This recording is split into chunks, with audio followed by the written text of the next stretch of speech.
t'es en train de faire un super truc, là, t'es en train de tout me plomber, là. T'es sûr, moi je prépare des super trucs. Et jamais tu dis bonjour? Oui, bonjour. Bonjour à tous et bienvenue dans ce nouveau vlog. Je suis heureux de vous retrouver aujourd'hui. Galérien, hein, t'as compris. On va s'attaquer au booster de Jorian. Hein. J'étais en train de me faire des petits plans, là, tu vois, j'ai reçu mon petit plateau tournant, voilà, bon, j'ai été coupé dans mon élan, hein, bon, tu m'en veux pas. Je te l'avais dit ou pas? Ah cette saison, on allait mettre le paquet sur les effets spéciaux, etc. Oui, j'ai le micro dans le cou, bon, c'est pour changer un petit peu la voix, mais... Puis là, je suis en train de voir que mes lunettes sont sacrément dégueulasses. Je vais nettoyer mes lunettes, et on se retrouve juste après. Chose. C'est bon, j'ai nettoyé mes lunettes, j'ai mangé une banane. Bon, la banane, à la limite, n'a rien à voir dans l'histoire. Si tu arrives sur la chaîne via une recherche sur l'iPhone 11, effectivement, t'as pris une carotte. Je te le cache pas. En revanche, si t'es arrivé via Jorian Ponomareff, tu n'es pas tombé ici dans un traquenard. On va bien évidemment lui faire son moteur. Hein, je lui fais son moteur de booster. Oui. Ah oui, tu connais rien sur la chaîne. Donc si tu arrives sur la chaîne, sache que tu arrives sur une chaîne dédiée à la mécanique. Hein. Au départ, je faisais un peu des tutos de temps en temps et je me suis dit non. Maintenant, je vais filmer ma journée sous un format de vlog. C'est pour ça que les vidéos ne sont pas travaillées. Il m'arrive de raconter n'importe quoi. C'est possible, je suis dans un format vlog. Tel que tu me vois, rien n'est préparé. C'est l'humeur de la journée. Donc autant dire aujourd'hui, c'est une bonne journée. Donc si tu arrives, tu peux t'abonner, mettre la cloche, ça c'est d'entrée de jeu. Je te remercie d'être arrivé, reste jusqu'au bout, tu peux quand même voir des trucs qui vont t'intéresser, c'est possible. Hein, on va parler de scooter aujourd'hui, bon des fois c'est de la moto, des fois c'est de la mobilette, ça dépend, tu vois, donc j'étais en train de filmer. Oui, bon, ceci est un éclairage, hein, effectivement, donc j'ai pas pu filmer grand chose avec ça. Allez, donc pour ceux qui s'intéressent, maintenant on va monter le moteur de Jorian.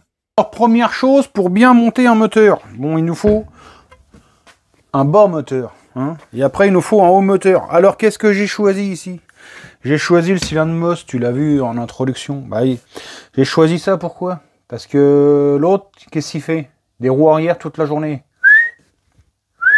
Il se lève, en fait, il va pisser, il prend un café et après, il fait des roues arrière toute la journée. Là, en ce moment, il est un peu absent parce qu'il apprend 2-3 nouvelles positions. Mais à mon avis, il va bientôt revenir. Nous sommes dans le second épisode, hein, Jorian Ponomareff. Aujourd'hui, on va remonter le haut moteur, etc. Le premier épisode, les autres youtubeurs, ils savent te le mettre dans le coin. Ici, moi, je n'ai pas le niveau pour faire ça. Donc, si tu veux le voir, tu remontes en arrière hein, sur la chaîne. Principalement, on avait ouvert le moteur, on avait nettoyé, hein, parce que franchement, il était arrivé dans un état... Hein. Donc, on avait forcément nettoyé l'essence, brossé, machin. On avait mis un petit coup là de microbillage hein, pour avoir un truc beaucoup plus joli, ça c'est sûr. On avait fait un peu de soudure alu ici hein, pour ressouder une patte qui nous tient normalement le pot d'échappement. Donc aujourd'hui, on va tout simplement commencer par regarder comment monter le haut moteur. Alors ici, c'est le haut moteur Most hein, pour booster. Et on va regarder un peu les points importants du montage au moteur. Je suis un piston, squish, rapport volumétrique. Tout le reste, on écarte. Alors on est dans la vulgarisation maximale. Je vais essayer en moins d'une minute de te faire un jeu cylindre piston.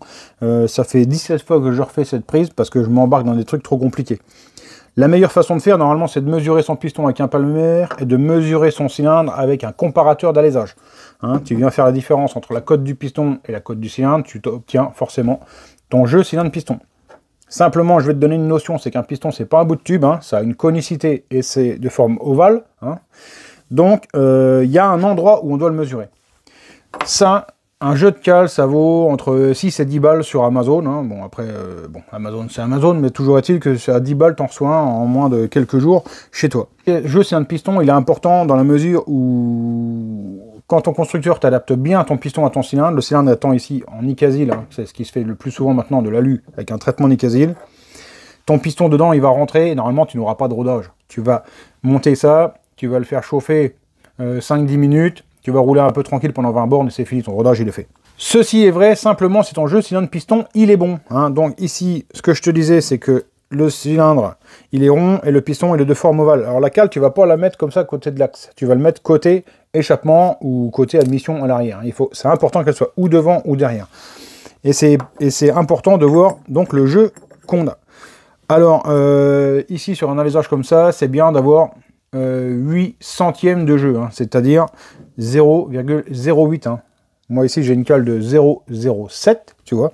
Hein. Non, c'est pas James Bond. Donc le plus simple, hein, avec un jeu de cale, tu te mets ici au-dessus de l'échappement et tu vois si ton piston il arrive à ressortir. Ici il ressort pas, tu vois, il est vraiment dur à la fin. Donc 0,07, il y est pas. Il faudrait que je mesure exactement, mais à mon avis j'ai 0,05, 0,06 de jeu sur le piston. Donc c'est très serré pour un gros diamètre comme ça. Hein. Sur un 47,6, 0,8 c'est quand même mieux. Pour voir, regarde sur le côté, pour te prouver hein, qu'un piston c'est réellement de forme ovale, regarde sur le côté, tu vois. Là, il n'y a pas de problème, le piston il ressort. Ah oui, un piston, c'est pas rond. Deuxième mesure, ça va être le squish. Hein, le squish, ça va se passer ici. Qu'est-ce que c'est? Ça va être l'espace qui va nous rester ici. Quand notre piston arrive au point morot, tac, ça va être l'espace qui va nous rester ici entre le piston et là, la culasse, hein, tout simplement. Ça, on va venir le mesurer en venant écraser un morceau de fil d'étain entre les deux pièces. Alors donc, je vais commencer en mettant une cale, hein. Peu importe, mais une cale assez épaisse, histoire d'être sûr que dès le départ, le piston ne vienne pas taper dans la culasse. Alors ici, le piston, il n'y a pas les segments, il n'y a pas les clips, il n'y a rien, même pas d'huile dessus, hein, c'est vraiment un montage provisoire, juste pour pouvoir prendre ma cote. Hein. Tu le vois, je mets ici une grosse cale d'en base, il y en a plusieurs de livrer avec. Et là maintenant, je vais venir remettre le cylindre. Alors sur internet, tu vas trouver différentes façons de mettre le fil d'étain, soit une croix, soit un Y, d'avant en arrière ou en large. Moi je le mets en large. Pourquoi? C'est dans le sens de l'axe du piston. Quand tu arrives au point morot, hein, par la compression, la combustion, ton piston en haut, il fait toujours avant-arrière. Hein. Alors c'est moins vrai à 14 000 tours, forcément le piston il a un peu moins le temps de balloter. Mais c'est surtout vrai quand tu es au ralenti et sur des phases, on va dire, de bas régime, ton piston ballotte pas mal dans le cylindre. Alors effectivement, il faut prendre en compte que ton piston, il a moyen d'aller taper d'avant ou d'arrière, hein, si le squish est trop bas. Ici, le constructeur nous donne 0,71 hein, de mémoire, si je ne raconte pas de bêtises sur la notice, 0,70 on va dire. Donc on va mesurer ce qu'on a. Mais moi, le squish m'importe peu, ce que je veux surtout voir, c'est le rapport volumétrique, ça c'est ce qu'on verra après. Je vais serrer ma culasse, ici, pour l'instant, on ne serre pas forcément au couple définitif, c'est pas trop dans l'immédiat d'une importance primordiale. Et là, tout simplement, je viens écraser mon fil d'étain. Ok, c'est fait. Et là, forcément, tu as bien compris, on redémonte. Alors maintenant, tout simplement, ici, tu vois, j'ai un pied à coulisses. Hein, ça, c'est du matos chinois, ça marche parfaitement pour faire ce genre d'opération. Pour celui qui n'aurait pas de palmaire. Alors ici, moi, on voit, j'ai une cote de 0,34. Donc, il me manque pas mal de joints. Alors avec, on le voit, j'ai ici un joint papier. J'ai une autre cale. Non, j'ai même plusieurs cales. On va regarder ce qu'il y a là-dedans. Ici, mon squish, on voit qu'ils m'ont livré 3 cales. Donc moi je veux 0,70 minimum, donc là j'ai du 30. Si tu veux, c'est maintenant qu'intervient un peu le job un peu plus compliqué, hein, si on peut appeler ça comme ça. Attends, je tourne ça comme ça. Là on avait 0,35 on va dire, hein, donc on se dit allez on remet 0,35 et on a 70. Bon, il faut prendre pas mal de paramètres en compte. Ici si jamais je mets de la pâte à joint, sur 2 joints, il y a 4 phases, donc je vais augmenter ma cote un tout petit peu, hein, de 0,70, si j'arrondis à 0,70, je vais passer à 0,75 à peu près, tu vois, 4 faces, hein, on augmente comme ça. Ce qu'il faut prendre en compte aussi impérativement, c'est que les cales, hein, malgré que ce soit de l'aluminium, elles vont se tasser, et elles vont se tasser pas mal. J'ai envie de te dire, je vais en abuser un petit peu, je vais pas te dire 20%, mais entre 12 et 15% facilement, sur ce genre de cale. C'est pour ça que même si les constructeurs ils t'annoncent un 0,70, prévoit toujours un peu plus large. Tu prévois, on va dire, du 0,80 de squish pour être à peu près dans les clous. Donc là, moi, je vais me mettre 80 à peu près. Et après, déjà, on va s'assurer qu'on est 80. Hein, et une fois qu'on aura ça, on va mesurer, enfin, on va calculer le rapport volumétrique. J'ai remis des cales d'en base. Tout de suite on sent, hein, ça a moins de résistance. Alors maintenant, tu l'as bien compris, nouvelle mesure. Alors là, j'ai 0,82. Tu vois, ça pour moi, c'est pas mal. 0,81 et 0,82. Là, Jorian, lui, qu'est-ce qu'il fait avec ça? Il démord, et lui, il veut que ça lève, faire le con avec. S'il a envie de burner avec, il faut qu'il puisse burner sans le prendre dans la tronche. Donc là, le but premier, c'est d'avoir un bon fonctionnement. Donc j'estime que là, en rapport volumétrique, il faut être assez bas, on va dire, dans les 12, 13, ce serait parfait. Donc là, tu le vois, j'ai redémonté pour monter le segment, tout simplement. Hop, voilà, je le mets comme ça. Là, j'ai besoin du segment parce que j'ai besoin d'une étanchéité parce qu'on va mettre du liquide par le puits de bougie, hein, par le trou de bougie, si tu préfères. Alors ici, on va donc mesurer le volume de la chambre, tout simplement en y mettant de l'huile. Pas de panique, hein, tu verras, la formule elle est simple. De toute façon, je vais te guider pas à pas, c'est pas compliqué. Sur la chaîne, j'ai fait une vidéo. De toute façon, ça, dans les tutos, tu vas voir si tu es paumé, si tu veux revoir. C'est une vidéo qui s'appelle rapport volumétrique et squish. Tu tombes dessus, c'est dans la section des tutos. Alors là, pour mesurer le volume, bon, tu vois ici, moi j'ai une burette électronique. Bon, ça, forcément, je te le propose pas, ni sur mon shop. Hein. J'ai un petit shop en ligne où je te propose des outils de préparation, de mécanique, etc. Tout simplement parce que ça vaut un SMIC. Et pour le mec qui va faire un volume une fois dans sa vie, c'est peut-être pas utile. En revanche, sur le shop, si tu veux, je te propose la solution la plus économique, hein, des petites seringues en plastoc. Hein. Tu peux aller en chercher à la pharmacie, ça vaut rien. Et sinon, j'ai aussi des burettes en verre, c'est un peu plus pro. Tout de suite, tu as une lecture bien plus aisée que sur une seringue. Bref, allez, j'arrête de blablater. Alors, tu le vois ici, je prends n'importe quoi, un tournevis, et ici, dans mon cas, je prends un chasse. Hein, t'as pas besoin d'être précis au micron, hein, ça c'est clair, tu le sens tout de suite. De toute façon, là, je suis au Pomerol.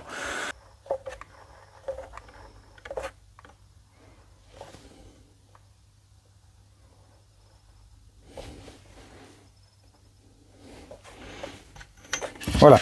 L'avantage de la burette électronique, c'est que direct, tu as le résultat qui s'affiche très précisément. On va regarder un peu notre rapport volumétrique. C'est pas compliqué, n'aie pas peur, je vais t'expliquer, tu vois. Alors donc là, on a vu, on a 7,46. Ça, c'est notre volume total. Hein. C'est le volume de la chambre, plus le puits de la bougie. Alors, là, je te parle en manuel scolaire. On a l'habitude de dire que sur un culot court, on enlève 1,5 cc. Hein. Ça, c'est le pas de vis de la bougie. Et sur un culot long, 2,5 cc. Ici, dans notre cas, on est sur un culot court. Donc, on commence avec 7,46 moins 1,5. Hein. Ça nous fait 5,96. On est d'accord. Ça, c'est notre volume de chambre. Ça, c'est le volume de la chambre complète sans la bougie. Alors ça, tout simplement, maintenant, sans trop t'expliquer pourquoi, tu vas te dire, la cylindrée du moteur, c'est un 70 cc, ça on le sait. Donc tu vas faire 70 cc plus 5,96, c'est-à-dire ça c'est le volume total, hein, du haut moteur quand le piston est au point mort bas. On va dire ça comme ça. Donc ça nous fait donc, tu es d'accord avec moi, 75,96 cc. Et ça, tout simplement, on va le rediviser par le volume qui était ici, le volume de chambre, 5,96. En deux têtes, ça fait 12,74. Voilà. Donc ça, 12,74 à 1. Ça, c'est notre rapport volumétrique. Rapport volumétrique. Ou tu peux dire taux de compression, enfin tout le monde appelle ça comme il veut. On va dire le rapport volumétrique.